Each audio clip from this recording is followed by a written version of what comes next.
2000. 1B, you fire at the left.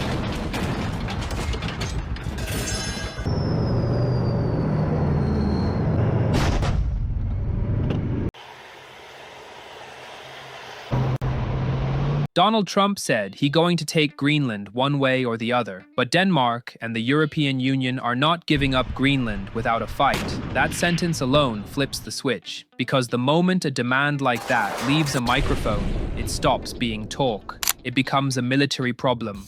And when it becomes a military problem, Denmark is not a passive actor. Denmark is a prepared one. From above, from the unblinking eye of surveillance drones, the picture is already clear. This is not a weak northern state clinging to a frozen territory. This is a modern European military power that has spent years turning geography into a weapon and alliances into force multipliers. The sky does not show panic. The sea does not show confusion. What it shows is structure. Denmark does not posture. Denmark sets conditions. The first thing the drones notice is silence, not emptiness. Silence. Ships are not stacked in harbors. Aircraft are not parked in neat rows. Communications do not spike, they flatten. That is not neglect, that is doctrine. This is what readiness looks like when it is real. Denmark's military is small on paper. That is the first mistake outsiders make. Size is irrelevant when every unit is modern, mobile, and integrated into a wider European and NATO command grid. This force is built for denial, not spectacle. Built to make any aggressor bleed time, resources, and confidence. From the air, the coastline is already layered. Sensors first, then patrols, then mobile firepower. Nothing static, nothing predictable. Everything designed to survive the first hit and still fight the second, third, and fourth. Any attempt to pressure Denmark militarily runs into a simple reality. This country trains to fight above its weight. Always has. The Danish armed forces operate with one assumption burned into every exercise.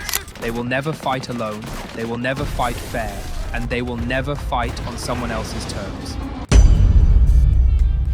That mindset changes everything. The moment escalation becomes real, Denmark's command structure locks into alliance mode. NATO is not an afterthought. It is embedded at every level. Airspace coordination, naval tasking, intelligence fusion, logistics routing. The transition from national defense to collective defense does not take weeks, it takes hours. Maritime patrol aircraft overlap coverage. Naval groups rotate patrol zones. ISR platforms stack redundancy on redundancy. The battle space tightens. Any attacker expecting to isolate Denmark finds themselves facing a network instead of a nation. And then there is the Danish military itself. This is a force optimized for modern war. Fifth-generation aircraft integrated directly into air defense and naval targeting chains. Ships designed for harsh waters, operating with crews trained to function independently for long periods. Special operations forces, drilled for Arctic insertion, coastal interdiction, and intelligence denial. From above, it looks like controlled chaos. Units relocate constantly. Emissions shift. The electromagnetic spectrum becomes hostile terrain. This is not brute force defense. This is precision denial. The first probing actions do not meet overwhelming fire. They meet friction, navigation interference, false contacts, forced reroutes, wasted fuel, delayed timelines. And that is where wars are lost, not in explosions, in schedules. Every failed probe feeds the next layer. Mobile air defenses reveal themselves just long enough to fire, then vanish. Coastal systems relocate before counterfire arrives. Naval patrols never present the same profile twice. The attacker begins burning resources without achieving effects. From the drone's perspective, the shift is visible. Flight paths stretch longer. Ships hold farther offshore.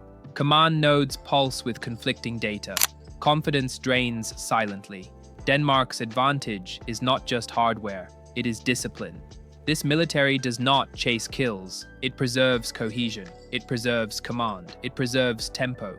And while the attacker escalates, Denmark absorbs. The the European Union's role deepens the trap.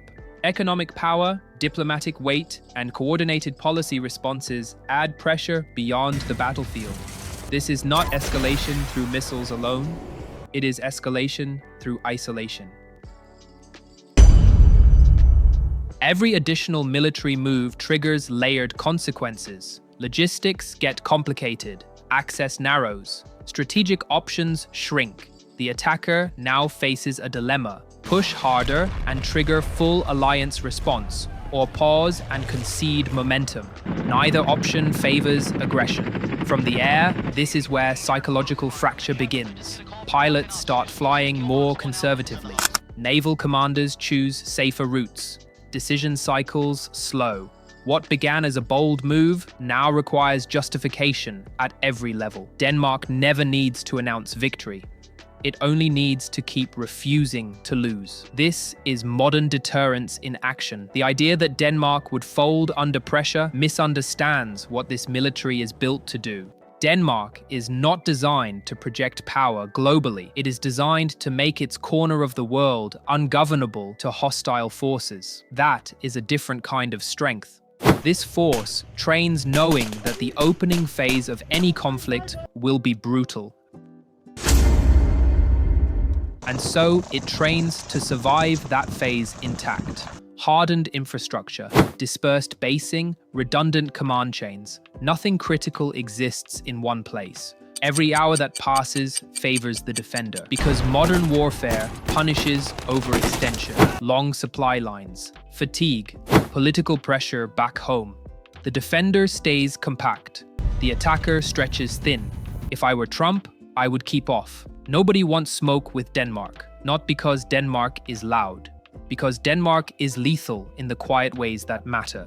This is a military that understands alliance warfare better than almost anyone, that understands how to weaponize restraint, that understands how to turn geography, weather, law, and logistics into force multipliers. The overmatch fantasy dies fast here. What replaces it is a grinding realization. This territory cannot be taken quickly, cheaply, or cleanly, and without speed, the entire premise collapses. From the drone's final pullback, the picture resolves into clarity. A defensive grid, a nation prepared to hold without theatrics. No dramatic final battle, no cinematic charge, just a locked system that refuses to break. That is the lesson. In modern war, power is not measured by how loudly you threaten. It is measured by how expensive you make aggression. Denmark has done the math, and the price is too high.